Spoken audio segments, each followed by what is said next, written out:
Chapter 1. A New School. Parents and grandparents say that the years you spend at school are the best years of your life.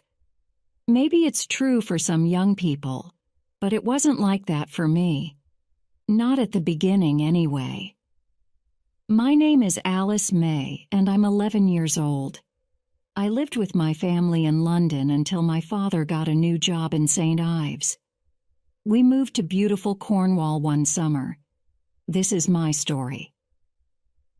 The sun shone over St. Ives, a seaside town in Cornwall. It was a busy fishing port. There were small stone houses and white sandy beaches. Lots of families lived there. The town needed a bigger, more important school, so a famous architect designed a secondary school. The school was for children between the ages of 11 and 18. It was called the Fairbrother Academy. The architect was very clever, and he also loved music. "Every school needs a concert hall with a stage and lights," he said. The concert hall he created was wonderful. He also built a large gym, art studios, computer rooms and classrooms that were big and bright. The outside of the school was beautiful. There was a large front door and lions around a fountain. There were gardens and playgrounds, and birds sang in the trees. Some of the children who came to the Fairbrother Academy didn't want to learn.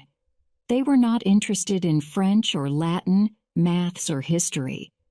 They pushed their classmates in the playground and called them bad names. These children were good when they were at home with their parents, but terrible when they came to school. I can hardly sleep before the first day at my new school, the Fairbrother Academy. I am excited and nervous all at the same time. In the morning, when I walk into my classroom, I see a group of girls. They are talking together. They stop speaking when I come in. "Hello," I say. "I'm Alice." The girls don't smile. Their eyes are cold. One of the girls called Iris Fudge, who has an angry face, comes close. She looks at my long dark hair and blue eyes. Then she makes a scary face and runs back to her best friend Roxy Miller and the group of girls. "Don't go near her. She bites," Iris says. They won't talk to me because I have braces on my teeth. They call me Shark Face. I don't look very happy when I arrive home from school. My parents see my sad face. "How was school?" they ask. "Fine," I say. They ask me about friends, and I tell them about the girls in my class and the fun things we do together. It isn't true. I can't tell them what school is really like. If Dad speaks to the teachers, everything will become worse. Every day there is trouble in our classroom. The bullies don't like children who are clever and do well at school, or children who wear glasses. They want kids in their group who are not very nice to teachers. They like children who don't do their homework. They think only bad children are cool. It isn't only the group of girls who are bullies. There is a boy gang too. Their leader is Dexter Crane. He's very tall. Dexter pushes his classmates when they are in the playground. His friends, Ajax McCoy and Blaze Fenton, watch and laugh. They stand behind him. At home in our house, a little bird sings in the tree near my bedroom window. She sees me crying, and I tell her what school is like. The little bird shakes her head. She doesn't like it at all. Chapter 2. Isadora Sunshine. The little bird flies across the fields to an old house near the sea. The windows of the house are open, and the little bird flies in and rests on a bookcase. It is Miss Sunshine's house. Miss Isadora Sunshine has golden hair and bright green eyes. She is standing in front of a canvas, surrounded by paints and brushes. She is painting a picture of a storm and sailing boats. She has paint on her face and on her clothes, but the painting is wonderful. When Miss Sunshine sees the little bird fly in, she puts her brush on the table. She takes some bread and puts it in a dish. She brings the bird some water. "How lovely to see you," says Miss Sunshine. She knows from the way the bird jumps from one foot to the other that she has something important to tell her. "Tell me, what's the matter?" she says. Miss Sunshine sits on a chair and the little bird sings a sad song of trouble. When she finishes, Miss Sunshine stands up. "How sad," she says. "You were right to tell me. We can do something to help." Miss Sunshine packs a bag with music books, art brushes, and strange musical instruments. She puts her bag in the car and starts the engine. "Hold on tight," she says to the little bird. "It will only take 45 minutes to drive to the school." She drives to St. Ives. Before I continue with the story, I must tell you about the head teacher at the Fairbrother Academy. How can I describe him? He is not a handsome man. His face is a bit like your reflection when you look in a kettle, sort of squashed. He is thin and has long legs. His name is James Week, and his name describes his character. He is weak by name and weak by nature. Some people say he is a good head teacher. Others say he doesn't answer his emails. He is busy in his office every day playing Scrabble on his computer. On this particular day, his secretary, Miss Baxter, knocks on the door. "There's a lady to see you." "Oh, really? I wasn't expecting anyone." "What lady?" says Mr. Week. "Miss Isadora Sunshine." Mr. Week looks up because the moment he hears the name Sunshine, he begins to feel happy. "Send her in, Miss Baxter." Miss Isadora Sunshine is wearing a yellow dress, and she smells of sweet flowers. She shakes Mr. Week's hand and sits down. "I am here for the job of music teacher," she says. Mr. Week is confused. I don't think there is a job as music teacher at the school." "Yes, there is," shouts Miss Baxter from her office. "You have an email this morning from the old music teacher," she says. She appears with a printed letter. "He left yesterday." Mr. Week looks even more surprised. "Well then, yes, there is a job at the school. We are looking for a music teacher." "I want good behavior in the classroom," says Miss Sunshine. "Of course," says Mr. Week. "But we are a friendly school, Miss Sunshine. We allow children to call teachers by their first names." Miss Sunshine smiles and shakes her head. "I'm sorry, Mr. Week, but I won't allow that in my classroom. Respect is very important, and I am here as their teacher, not as their best friend." "I see," says Mr. Week. He looks confused. "There may be other candidates," he says in a voice weak as water. "Mr. Week, there are no other candidates, and there is no one better than me." Mr. Week looks at Miss Sunshine. He agrees, but he doesn't say anything. "So," Miss Sunshine says, "if there are no more questions, I would like a copy of my timetable so that I can start this minute." Chapter 3. A Classroom of Sunshine. No one talks to me at school. I feel alone as I stand at the side of the playground. There are the cool kids, and there are the ones people don't speak to, children who are different. I want to speak to them, but I'm afraid of Iris Fudge and her gang. The teachers know there's trouble in our class, but they don't see children push their classmates or hear the bad names. The bullies are clever. Sometimes we speak to a teacher, one who has an understanding face. "Write everything down," the teacher says to us. I will make a report and pass it on to the head teacher. We write a letter, but nothing happens. Things are getting worse. The bullies can contact me in cyberspace at every moment of the day and night. Why can't they leave me alone? And then Miss Sunshine comes into my life. Children stop talking and texting when she walks into the music room in her yellow dress. Her hair is long and golden. She ties it with a silk scarf. She smiles at us and looks at every child. She says, "Good morning," then waits. We look at each other. Why is she waiting? Then we realize, and we stand up. Dexter is the last one to stand up. He doesn't look happy. No phones during my lesson. Miss Sunshine has a box and envelopes with our names on. We don't want to give her our phones. Dexter and Ajax are angry. When Miss Sunshine walks past us, there is a lovely perfume. It's the smell of grass and sweet summer flowers. She asks us our names and doesn't forget them. When she gives us our homework, we have to say, "Thank you." It's our first music lesson, and Miss Sunshine wants us to speak about music. "What music do you like?" Roxy stands up. "I hate classical music." Hate is a very strong word, Roxy. We don't hate anyone or anything. Why don't you like classical music?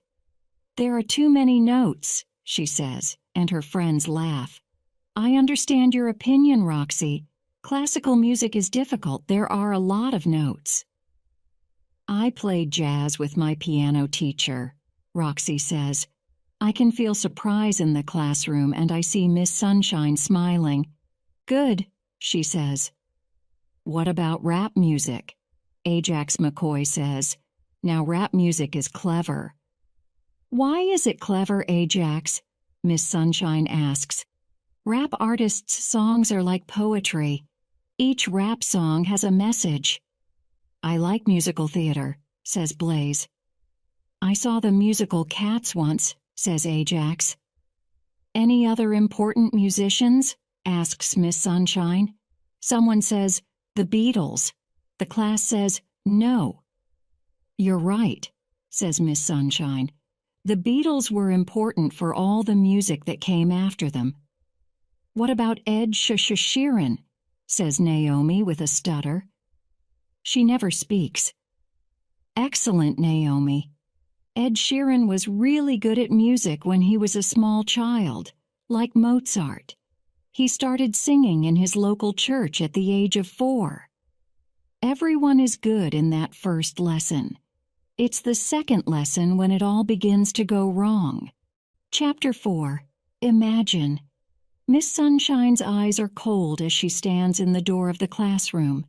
A paper aeroplane flies through the air and lands at her feet. Dexter pulls a small boy's arm behind his back. 2 other boys are fighting. Girls are shouting. There's so much noise. Miss Sunshine walks to the teacher's desk, but the noise doesn't stop. She takes a whistle from her bag and blows it. The sound makes the whole class stop and look at their teacher. "Good morning," Miss Sunshine says. She waits for the class to stand. Some of the boys sit in their chairs. They are writing texts on their phones or listening to music. Blaze is humming. "I see," says Miss Sunshine. She speaks only to the children who are standing. "Can you bring your chairs round the piano?" I take my chair and sit next to Emma.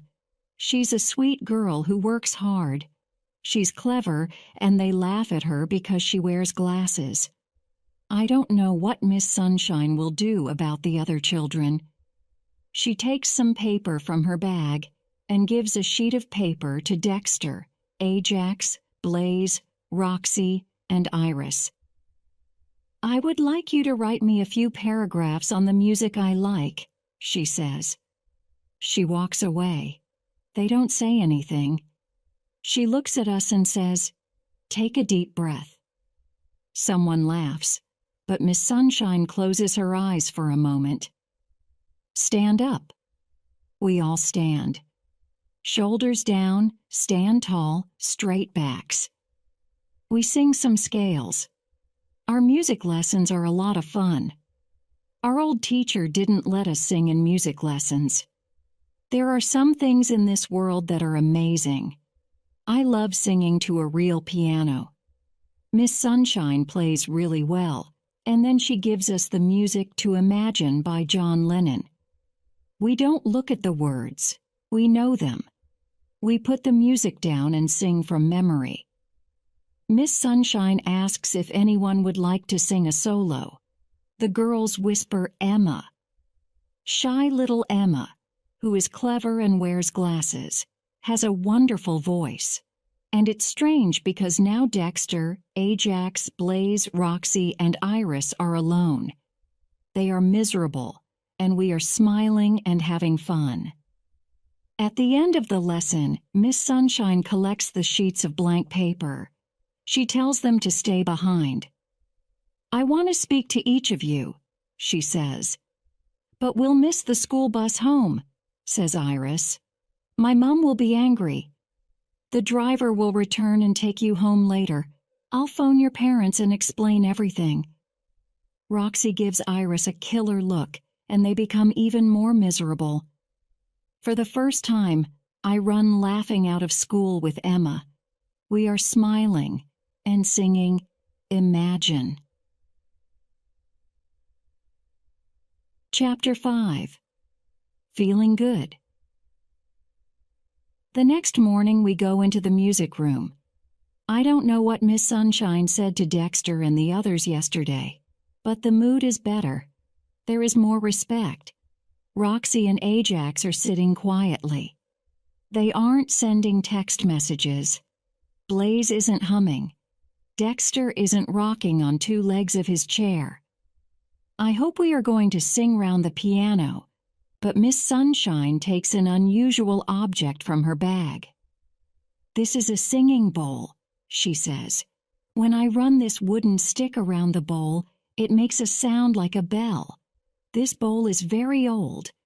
Listen carefully until you can't hear the sound anymore. The singing bowl makes a mysterious sound. It sings in my head. About a minute passes. There is complete silence in the classroom. What can you hear? Miss Sunshine whispers. Nothing at all, miss, says Emma. Remember that there is silence in music too, and moments of silence are important in our lives.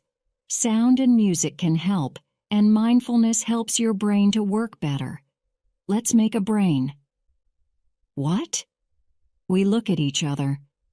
Put one hand in the air, says Miss Sunshine. Now put your thumb across and curl your fingers over the top. This is the brain. Cool, says Ajax. The mind is complex. It talks. Sometimes there's a lot of stress in our heads. My brain is always talking to me, says Ajax. That's fine. Everyone's brain talks, says Miss Sunshine. We can help our brain relax when we are kind to other people. It makes us feel good. Singing makes me feel good.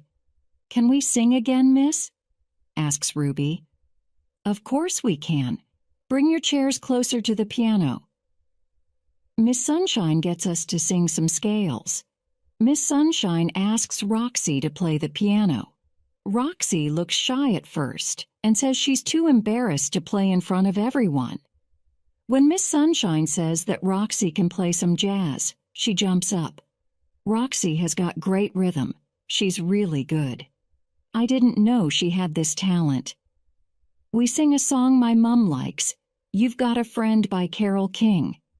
I like the words of this song, and singing together makes us feel more united as a class. Singing and mindfulness are helping. My brain feels better by the end of class. I'm less stressed and more relaxed. When the bell rings, we skip to our next lesson. Chapter 6, Fire. Dexter and I sit near each other every day on the bus. We get on and off at the same stop, but he doesn't walk with me. He walks far behind me. He kicks stones along the road. I hurry ahead because I want to get home. I know where Dexter lives.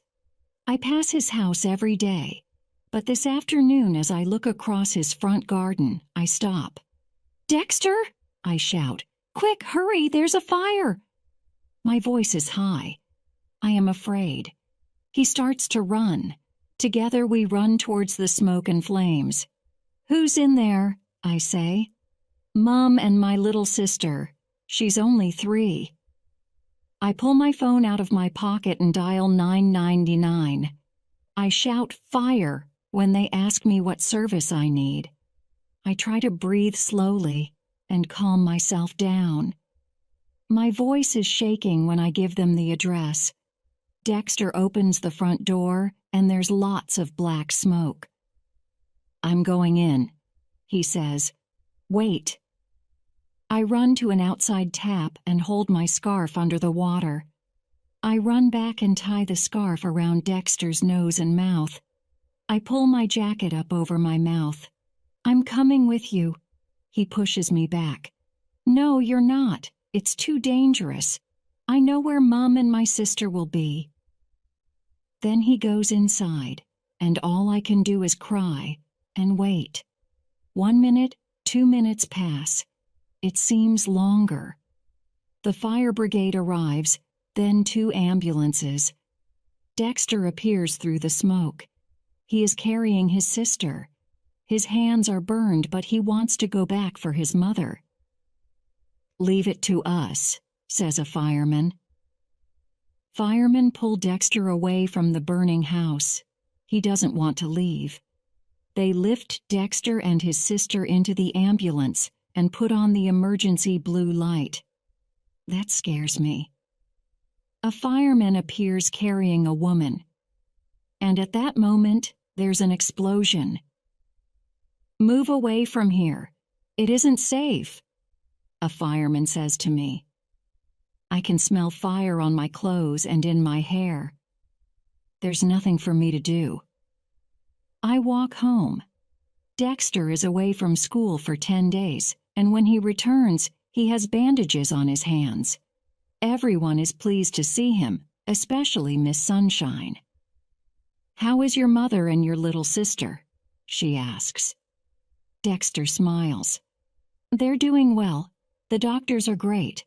They are still in hospital, but they will be home soon."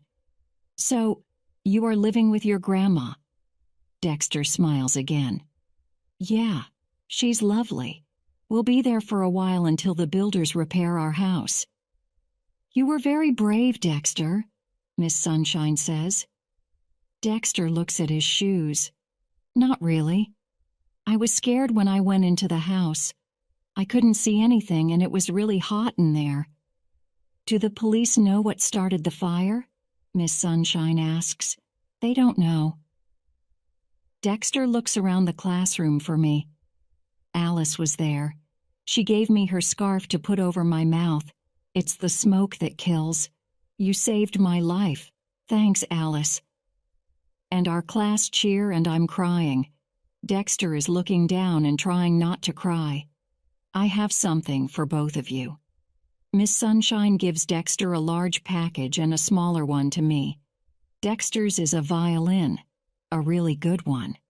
I can see he's pleased. "It's awesome," he says. "I love it." "I don't play the violin anymore. I want you to play it." Miss Sunshine turns to the class.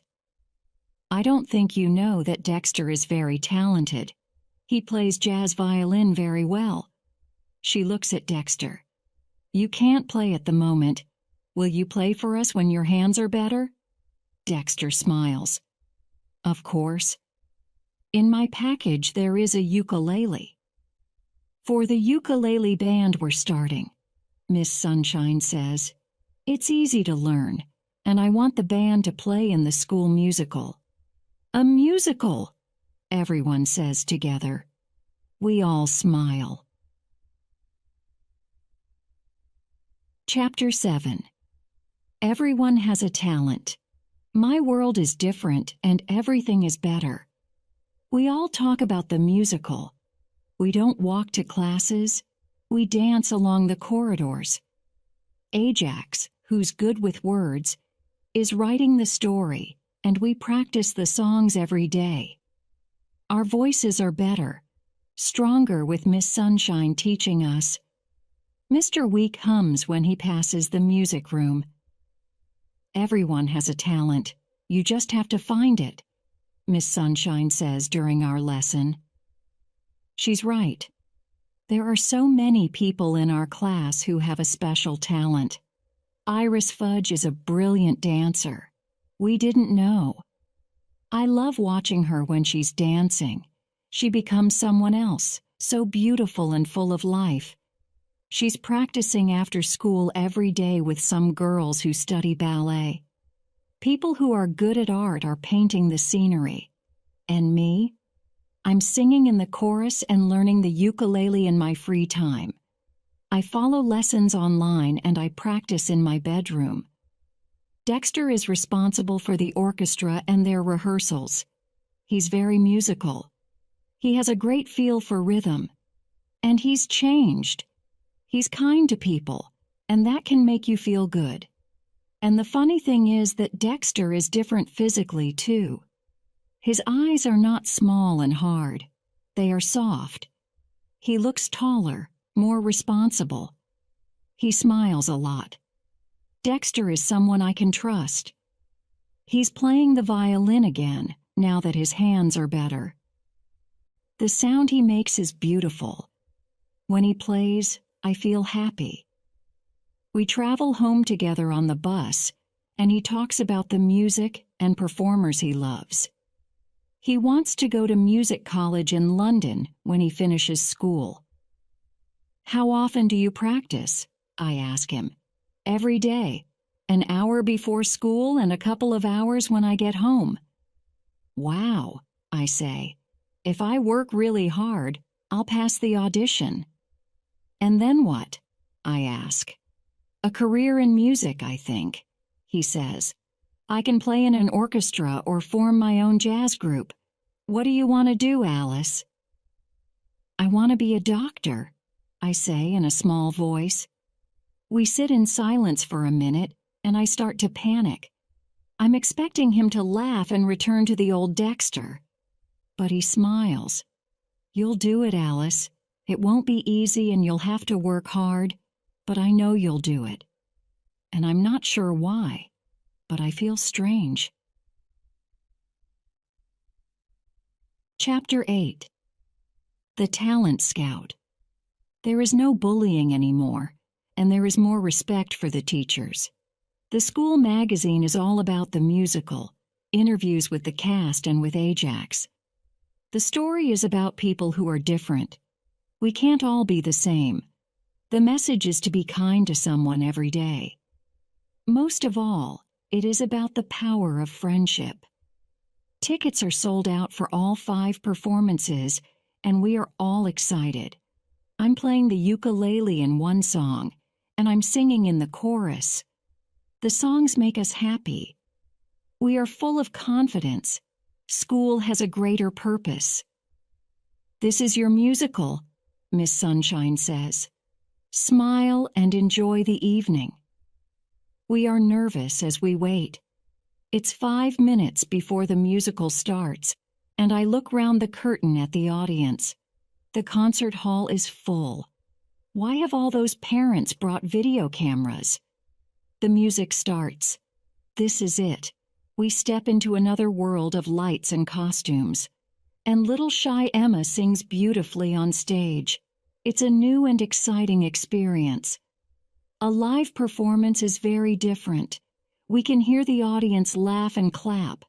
It's great to see their reaction. Their eyes are wide. Their faces are smiling. They are enjoying every moment.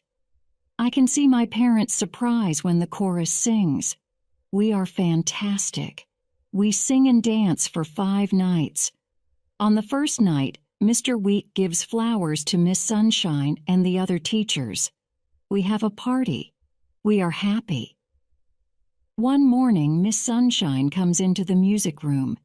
She has something to tell us. She closes her eyes until there's silence, then opens them again. An American talent scout came to one of your performances. She can see we don't understand what a talent scout is. She tries again. A talent scout is someone who recognizes great talent and promotes it. Ooh, we all say. His name is Addison Bell. He's a friend of mine, and he came to talk to me at the end of the musical. He's American, from Los Angeles. He wants to take your musical to Hollywood this summer. Silence. Then there are cheers and laughter and crying. He thinks there's great talent in this show, and he wants American children to hear your message of friendship, Miss Sunshine says. The summer holidays arrive and we fly to Hollywood. Limousines pick us up at the airport. I feel like a celebrity when I walk the red carpet entrance to the Beverly Hills Hotel. It's great. There's a pool surrounded by palm trees and tropical gardens. Dexter is happy because musicians play jazz in the restaurant. There isn't much free time, but when we do have a moment, we watch people and Lamborghinis in the city center. Rehearsals are going well, and we will perform in a theater. It's our first night tomorrow, and we are all excited. I don't want this to end. I don't want to come back down to earth. But with Miss Sunshine in our lives, what will happen next? And I suppose you think this is the end of my story, but not quite. Music is a powerful force, and I love Dexter's violin playing. We spend a lot of time together. We watch the sunsets. We laugh and talk. When his hand touches mine and our fingers meet, we don't let go.